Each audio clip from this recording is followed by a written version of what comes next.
Hello and welcome to today's Facebook and LinkedIn Live. I'm chatting today with Sam Acton, who is the founder of a company called Domestic Angels. And we're live today on Facebook and on LinkedIn. And we're going to be talking about business owner or franchisee. Which one is better for you if you have that entrepreneurial itch? So I'm live today, Facebook, LinkedIn. It's Elizabeth Willits from Investing in Women. And I'm with Sam Acton, who is the founder of Domestic Angels. So as people are logging on, do let us know if you can hear us all okay. Give us a like or an emoji. Let us know your thoughts as we're going along about franchises and owning a business. And, if you've got any preconceptions or any questions at all, please do pop them in the comments. Thank you so much, Sam, for joining me today. It's an absolute pleasure to chat with you and talk more about this topic. I think it's a really meaty topic. Thank you. Thank you ever so much for having me. It is a meaty topic, and I'm really keen to see how much we can cover and whether we need to sort of have like a weekly session to get through all of this. There's so much to chat about. It's a wonderful, wonderful topic. In actual fact, can I bring up the first bit when you said about being a business owner or franchisee? Yeah, go on, bring it up. I love being, yeah. A franchisee is a business owner. They Yes. just happen to own a franchise, and that franchise might be Domestic Angels, it might be McDonald's, it might be Diddy Dance, it might be Get Ahead VA, but it's a franchise, and a franchise is a business where you've got the full business model or most of a business model in place, and you've got the framework and the processes and the procedures and the documentation, whereas the going from scratch business that you were referencing is when you start with that blank sheet of paper, which is actually what I did 20 plus years ago. Yes, you didn't start as a franchise. You started basically launching your own business. Yeah, totally started I didn't even know I wanted my own business. It's one of those things that happens, as mums, we're resourceful, we crack on, don't we? Yeah. And then the business just kept growing and growing and growing. And in 2013, which frighteningly is 10 years ago, we were crowned Home-Based Business of the Year, which like, hello? Oh, What? okay. So you entered the competition and went, well done. Yeah. Yeah, and at that point, I realised I actually had a business. What? So I was sort of 11 years in before I realised I had a business, because that's what us ladies do, isn't it? We just crack on, we roll up our sleeves, and yes, I've got some money coming in, and I'm doing this, that, and the other. But Yeah, paying the bills. Might be able to. I hadn't actually acknowledged that I was entrepreneurial until that point in time when it was publicly made clear to me that was what I was doing. And it was a couple of years later that the decision was made to franchise the business, because I could have carried on growing the way we were doing. So imagine a Actually, triangle. before we get going, so if people don't know what Domestic Angels Yeah, does, do you want to just give a little bit of an overview of as of to what course. they do? Business. We help people in their homes with cleaning and home help and spring cleaning, end of tenancies, holiday home changeovers, inging. So that's what the angels do, and the franchisees have teams of angels that go out to do this, and I'm the franchisor.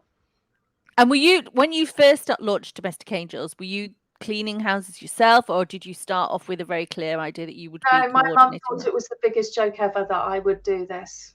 And she had good reason. Okay. So no, I didn't go and do the cleaning. I've never been to do the cleaning.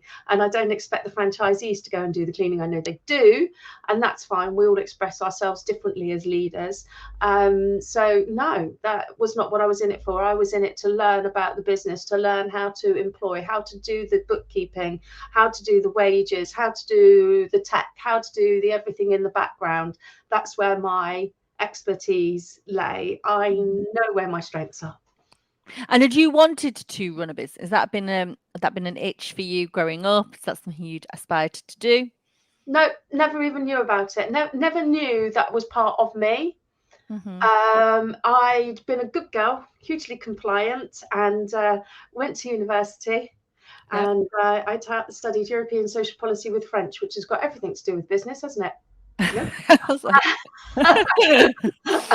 And went into the world of financial services in an international capacity in the end, yep. covering Scandinavia and based out in the Isle of Man and all those kinds of things. So, no, I had no idea. I was being compliant and doing what I was given to believe was expected Yeah. of me, and therefore I became to expect of myself. I didn't actually think about it too hard, to be quite honest. No, I think probably the hardest time, the hardest I've ever given any thought to what I should do was when I decided to franchise Domestic Angels.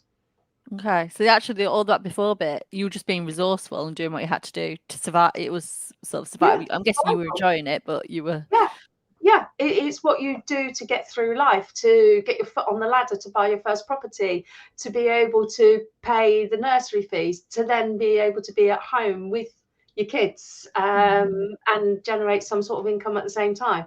It's all been about being resourceful and resilient, Yeah. rather than what is Sam? What does Sam need to do? I Mm-hmm. now know I am utterly unemployable. I've known that for quite a few years, and that doing business is one of the most creative experiences I could possibly have, and I love doing business. Oh, do you know what? It's lovely chatting because I feel really similar. I love being that creative, and it really feeds my soul. And it actually makes me feel really alive when I do like learn something new, then implement it, and then I'm sure you're the same. And it's really, really exhilarating. Yeah, absolutely. So I suppose we've covered now what Domestic Angels is. Mm. What is the difference if you want to, launch a business between launching a franchise and launching a business from scratch, paper with no. Okay, so when you start from scratch, as you know, you start with a blank piece of paper. Mm-hmm. You don't know how your bookkeeping is going to work. You don't know how your money is going to work. You don't know how it's going to run, what the processes are. You probably don't know what tech you need or are going to need as it evolves. You haven't got a framework around you, all the processes defined. So if you were going to recruit staff or even subcontractors, the process to actually do that, you don't have that defined. You might have some knowledge from doing it for somebody else. Yeah. You haven't got it defined for yourself. And when you do it for yourself, the emotional attachment is considerably higher. Mm-hmm. You probably don't know what all the legislation is around what you're doing. You probably don't know how to run a payroll. Or I'm like, because I'm like listening to you thinking, I have no idea how to do any of that. So I can really, it's like someone that has started a business from scratch, I can see how helpful a franchise would be because actually, as a business owner, you get a lot of imposter syndrome. And I would be thinking, I don't know how to actually, I've got freelancers that work for me, but there's obviously a difference, isn't there, between having PAYE and so just using that example. yeah, absolutely. So a franchise in comparison is business in a box. Yeah, with everything. We're everything. Yes. It's got the processes on how to advertise for staff, to recruit staff. You follow the process within the software, how to manage them, how to attract clients, how to do social media, how to then bring your clients through the client loading process so that you've ticked all the boxes to make sure they're safe and good people and that you're taking care of them correctly, how to do all of the bookings, the bookkeeping and accountancy is all in there, and the process of the money flow. So basically, when you get going with a franchise, once you've done the training, you should be able to get going immediately and run at it. Now, you might not completely run at it because you might be doing a side hustle or you might have other things going on, but you will be able to hit the ground running. Whereas if you start with a blank piece of paper, you're going to take a few years, and trust me, it does take a few years to work out how all of those things are done best. Yeah. And the right way to do it. And it did take me a few years to work things out and scratch my head, bang my head against a few balls and, that kind of thing. Yeah, make some mistakes. Yeah. Make some mistakes, work it out. So when you get the franchise, you remove that pain. But the other big crucial thing you do, therefore, is you remove the risk because the business model is already proven. Mm-hmm. It's already been run. It's shown to be successful. Now, what backs this up as well is the fact that we have British Franchise Association accreditation. So the British Franchise Association, also known as the BFA, has looked at all of our numbers, all of our processes and procedures, our handbooks, and said, yeah, they're legit. they're doing that thing. So do look out for the BFA logo. It will really help you in your decision-making process if you're looking for franchise, because you know that somebody's already been in there and had a really good look, because the reputation of the British Franchise Association is far too great for them to get that wrong. Okay, that's interesting. We'll pop So that you in know the you're going thing. to be picking up on the processes and procedures that are going to make your business work, and you're in safe Okay. hands. You've also got a whole business family around you. So Yes. in Domestic Angels, got me, I'm the franchisor. You've got the other franchisees, and we talk every Monday. And it's quite a fun thing because it's on Zoom, and some people have got little kids and dogs, so they're often in the show as well, contributing. That's fine. It's succession planning. They've all got to learn how to do it. It's the future. And our business coach, he's there as well. Oh, so they get coaching then? Yeah, I coach and mentor all the franchisees, and then David is there kind of as a backup, but also as an extra expert, because I like to make sure everybody is really looked Yeah. after. You know that business box I described? Yeah. I've stuffed it so full it's overflowing, And which I was is going to ask, my does problem. that box change? Because obviously, when you launched the box, was it 20 years ago? You said you first launched. I mean, you wouldn't have had social media No. then, so things change and things evolve. So does that box evolve? Yeah, absolutely. And the contents of the box evolve, and that is often driven by the franchisees.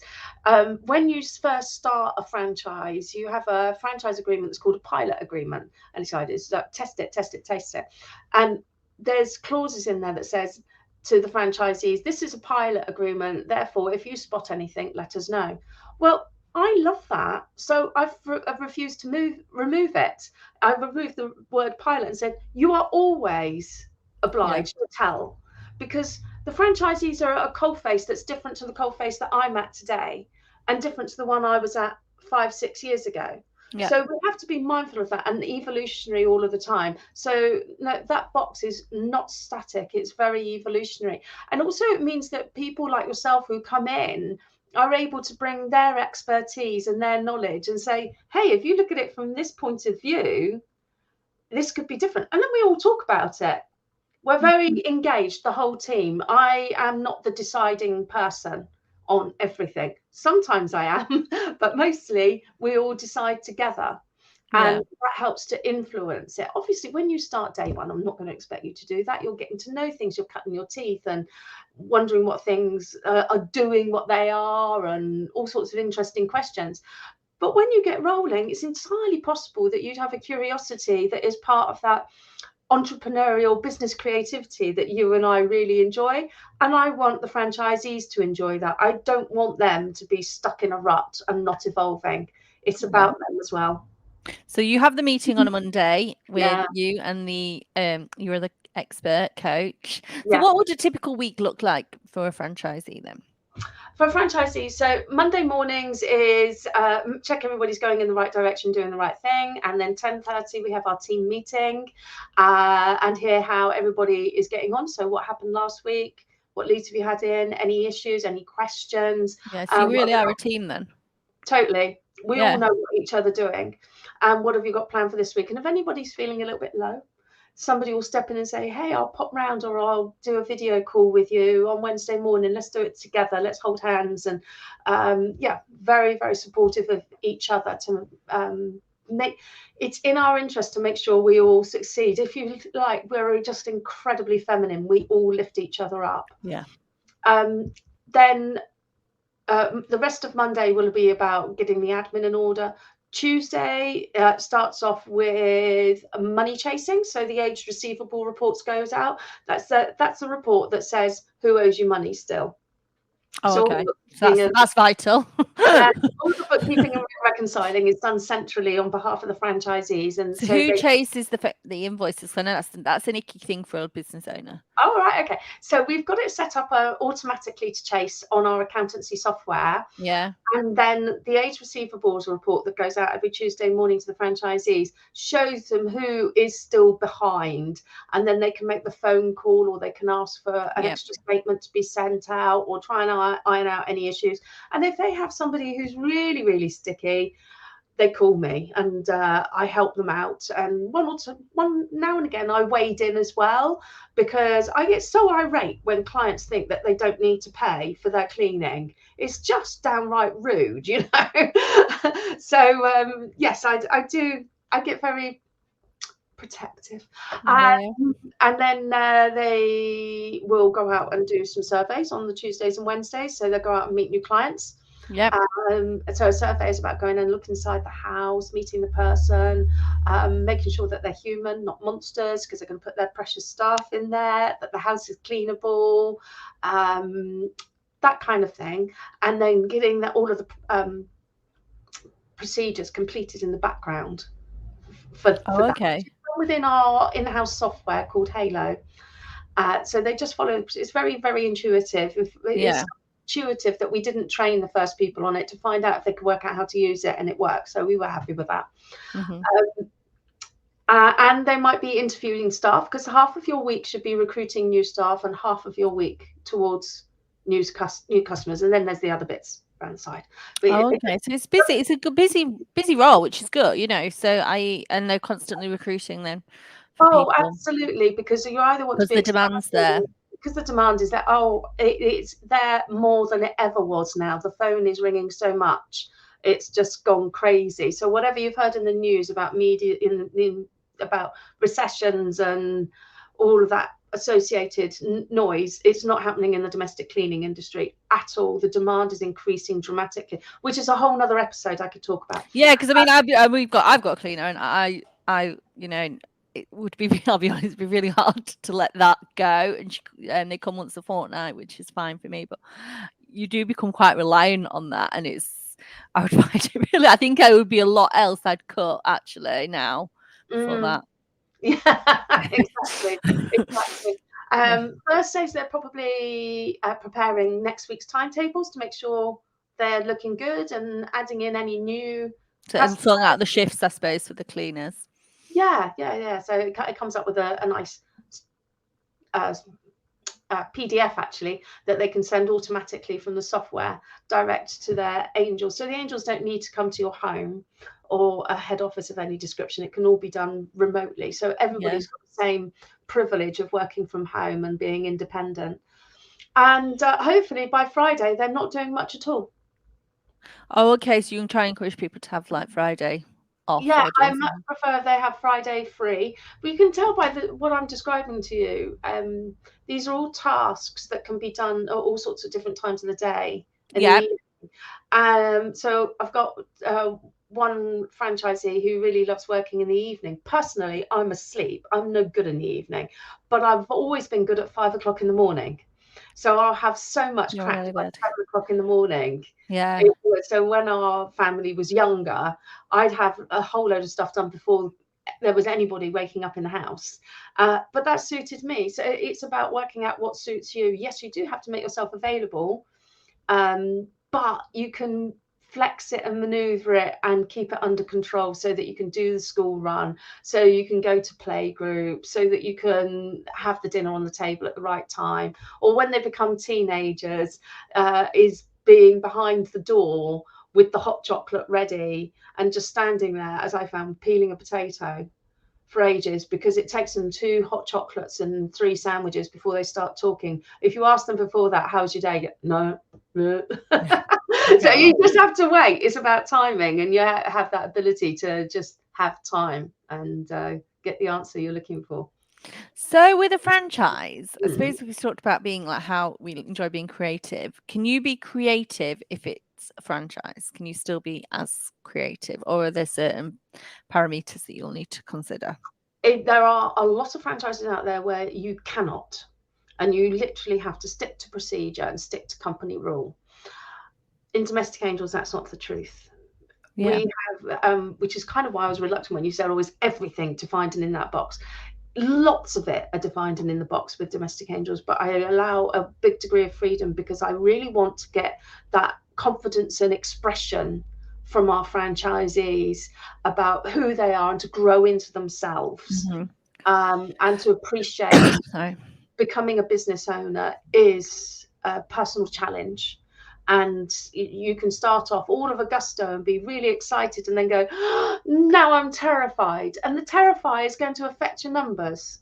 So if I put in there a framework that said, if you fall below this at that point in time, you're failing, that's going to feel rubbish. Yeah. But if I see that you're falling below a certain point, it's like, right, okay, the mentoring really needs to kick in now, because you're going through that terrified point.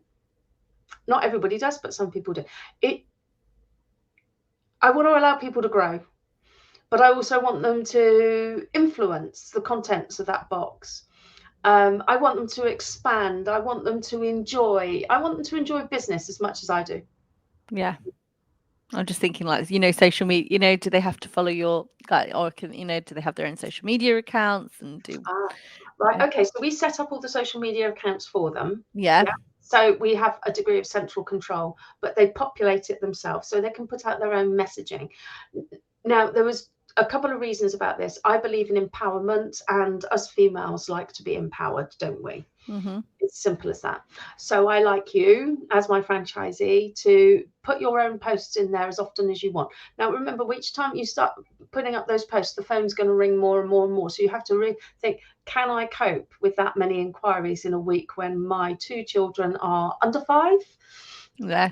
Yeah. So because what you don't want is to open the floodgates and have a load of disappointed people. You need to be able to work with the capacity. Yeah, to service them. Yeah. Whereas somebody else might have teenage children and say, oh, that's it. This is my time. I can do it now. They're being really independent. So we don't specify or completely control. If you don't post for a few weeks, I'm going to ask you why. What's the problem? Are you okay? Have you forgotten? And there's some people that are just like, I don't know what to put up. I'm terrified. Yeah. Other people who are wonderful at it. So the tip is steal with pride. Take what they're doing and just put it on yours. It's absolutely fine. We're all happy to do that, because do you know what? There'll be something that you do that they don't, and they'll want to steal from you. So it's about sharing around. Brilliant. And I mean, I guess the other question I had is, how long have your franchisees been with you now? And I wonder if there is anything around, there's a lot of businesses that fail. Just thinking about my local area, we spoke on the phone. So the local Italian, unfortunately, is closing, but Domino's still seems to be going strong. So I'm wondering, because it's a proven business model, do they tend to hit that 5-year mark more often? Yes, they do. They do, because the business has a much, much greater chance of success. Now, I don't know the percentage figures exactly. You could probably find them on the British Franchise Association website. But we are more likely to succeed than a blank piece of paper outfit. Yep. Now, you can imagine that over the years, I have seen so many businesses come and go, especially cleaning businesses. And when I see new cleaning businesses on the block, I've always reached out and said, hi, welcome, because I know there is so much work to be done out there that it's not an issue. But I also know that what we deliver at Domestic Angels is reasonably unique, because we employ our staff, and most companies don't do that, or they try to and don't quite get over the hurdle, because it's much more complicated than having self-employed staff. But it's not complicated for the franchisee, because we've already defined the processes. So yeah, you see these people come and go, and it's rather sad, because I see them deflated and defeated. And you don't want to see that, do you? You want to see everybody succeed. You want to see people really move on. Okay, so yeah, a whole lot less risk. Yeah, absolutely. With a franchise. And then the other question is going to be money, isn't it? Yes. So what's like the investment, I guess? Okay, so when you invest in a franchise, you've got a much greater degree of success ahead of you than if you invest in your own business. And don't think, I've got a blank piece of paper already and I own the pen, I can get underway, because it's still going to cost you money in the long run to be able to get underway. You're going to need kit, you're going to need legal advice, you're going to need to develop the processes, there's going to be a whole load of stuff to do. Yes, I can vouch. It's certainly not free to launch a business. It's not free at all. But you're also going to go much, much longer without taking an income. Yes. It Yeah. took me a year to take an income, and it was still very, very small. And I mean, it's still small, but yeah, it was very, very small. Yeah, and I'm not trying to put across that a franchise is a walk in the park. It's not. You have to put the effort in, but your chances of success are much, much greater. And there is a very good chance that the initial investment will ultimately be much less than what you would have shelled out had you started on your own. Yeah, exactly. And you make costly mistakes. I mean, I had to do my website twice, so like paid twice. Oh, Frustrating, but this is a mistake you make, isn't it, with a, like you say, a blank piece of paper business. yeah, yeah, and the mistakes these days are much more expensive than they were 20 years ago. You talk about a website. I know somebody else who's on their third app. I mean, they cost a lot of money, and Yeah, they're still not really doing business. It's difficult. oh my goodness, the pain, Yeah, know when it to is. stop.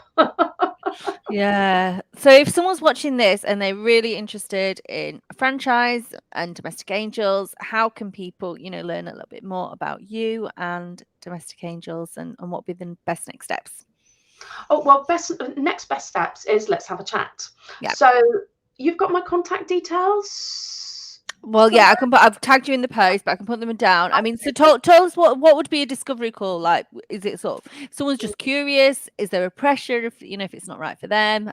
So how? Right. Well, the first stage is for us to have a chat. Yeah, Literally a chat. Who are you? What are you doing? What's your why? Why are you interested in having your own business, especially at this stage in your life or your career? I always want to know that because somebody's why is very important to me. Can I relate to it? Do they relate to me?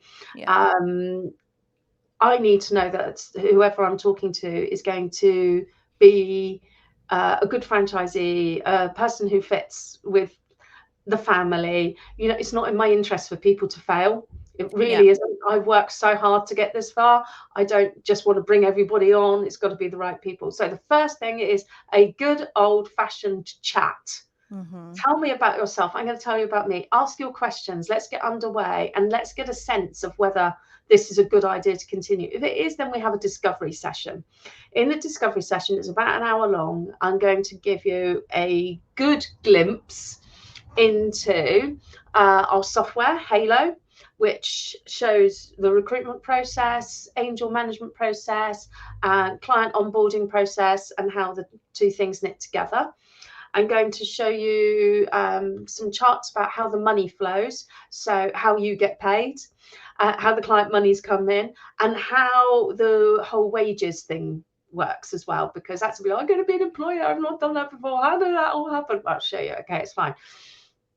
And I'm also going to show you two spreadsheets. One, which is from a franchise that started from scratch, so in a blank area with no reputation, run by a mum of 3 children who was also running another business at the same time, and how that went for the first 10 months. So you can see, oh, yes, it's very possible. Yeah, And then also what it looked like in year 2 when it was established and underway. So you can say, oh, yes, it is really possible, even under those circumstances. So you can see what's possible. And that's what we do in the discovery session. From there, if we're both still happy, I'm going to invite you to have a meeting online with 1 or 2 of the franchisees, so you can yeah, ask questions of them separately to me, because it can't all just be coming from me. It has to come from anybody else. If you want to have a meeting with David, the business coach, we can do that. If you want a meeting with James, our regional representative for the British Franchise Association, do that. The questions need to be answered at that point in time. Okay, so yeah, you need to convince me that you've asked your questions and that you're happy. I'm probably even then going to ask you to do a short presentation and tell me again what your why is. And now you've understood all this, why you really want to come on board. If we're all happy, just say it's got to be happy. Then we go to intent to proceed. This is where the due diligence kicks in. So intent to proceed, you begin your investment, the deposit, and yeah. sign a bigger document, which is about 3 pages long, I think. And what's the deposit for people that don't know? For domestic angels, the deposit is £2,000. Yeah. Okay. And then you But you've receive. obviously had quite a nice build up to that point, haven't you? It's not like Yeah, absolutely. You've had plenty of time. You know everything's going on. It can be done shorter or far longer, but it tends to just take about between 4 and 6 weeks, depending on who you are. Depends on how much time you've got available and how tuned in you are. Yeah. yeah. Then over the few weeks after signing the intent to proceed, you receive your franchise agreement, which is 57 pages of pure legal pleasure. You're going to look forward to that, but it's all right. Yeah. It's all right. You're going to start working with David on your spreadsheets. So Oh, okay. we've got a defined spreadsheet module with pre-populated numbers in there. So you're going to be looking at how many hours you want to get on the books and starting to understand the size of the business that you're going to need and what it's going to look like. The maths, yeah. Yeah, the Okay. maths, that's it. And you're Yeah. handheld all the way through. So David's going to go through it. You then have a meeting with our accountant, Emma, who, like ourselves, is a mum working from home with a couple of kids, who will then have a personal, professional conversation with you and say, okay, so in that first month, that's fine. You can earn that much money, but will you still be able to pay your mortgage? Will you be able to put food on the table? And most women do have a clear idea about how they're going to get through those first couple of months. Yeah. So that's fine. But it's just an opportunity to professionally check that you have asked yourself those questions. And then finally run through the model with me so that I can make sure you haven't put on there that you're going to do 1,000 client hours in the first month. And I'm going to say, you're not, because you've got 5 kids, 2 dogs and a horse, and that's not possible. So, let's just get this a reality check. So we're checking all of the time to make sure that you're making good decisions and happy decisions, and that it's going to be realistic. Once that's signed off and that you've done DBS check and your credit checks and we've got your references in and the franchise agreement is signed, we complete due diligence and then we go to month 0 when we start doing the training and getting you underway. And yeah, there's loads to it. It sounds good because it sounds like it's a business that can grow with the person. So if they come to you and they actually do have quite a lot of commitments, that's actually fine. And then they can, get their feet wet, learn, and then, as those commitments lessen, they can do more and more and more. So it really can grow with somebody.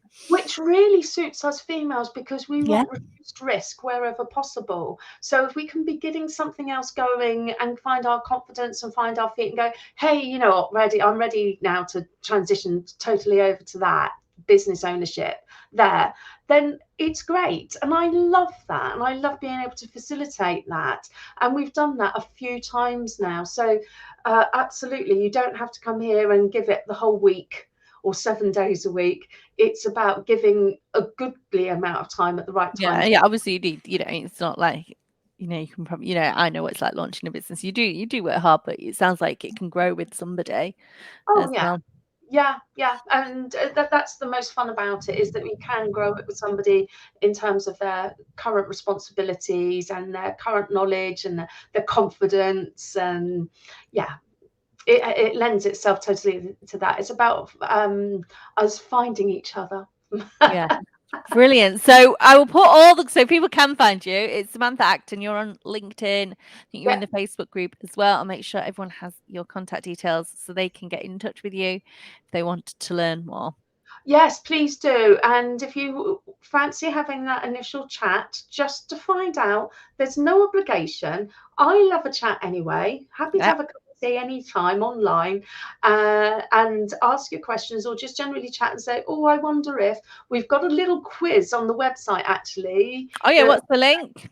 Oh, I'll have to get it and send it to you. It's a little quiz which basically saying, are you thinking of going into business? It's just a few quick questions, and it gives you a little response saying, yeah, you maybe need to find out a bit more, or actually you sound like you're a long way down the line. Why don't you have a chat with us? So it's very simple, but it's a bit of fun, and it's a way of getting to know each other. We've got a newsletter as well. If people want to be added to the list, that's okay. Again, can do that through my email address. So I'll send you the link for the quiz. Yeah, brilliant. And then we'll put it on your page. Thank you so much, Samantha, for joining me today. Thank you for everyone that's watched today live and on the replay. And obviously I'll put all Sam's details so you can get in touch with her. Yeah, Elizabeth, can I ask a question? When you post this up, will people be able to put questions underneath so I can answer anything that comes up Yeah, for they can people put to watch? questions underneath if they view it on LinkedIn. If people are Yeah, viewing the replay on the website, then if you're viewing this, in a much later date, then if you just send me any questions and I'll forward them to Sam. great. Yes, I'm very keen to answer people's questions. I know franchising is often misunderstood and misperceived, and we Yeah. need to bust that myth so Yes. that more people can have a look into it and a greater chance of success. Brilliant. Oh, well, lovely. Thank you so much for your time today, Samantha. You're really welcome. Thank you for your time, and thank you everybody who's watched. Yeah.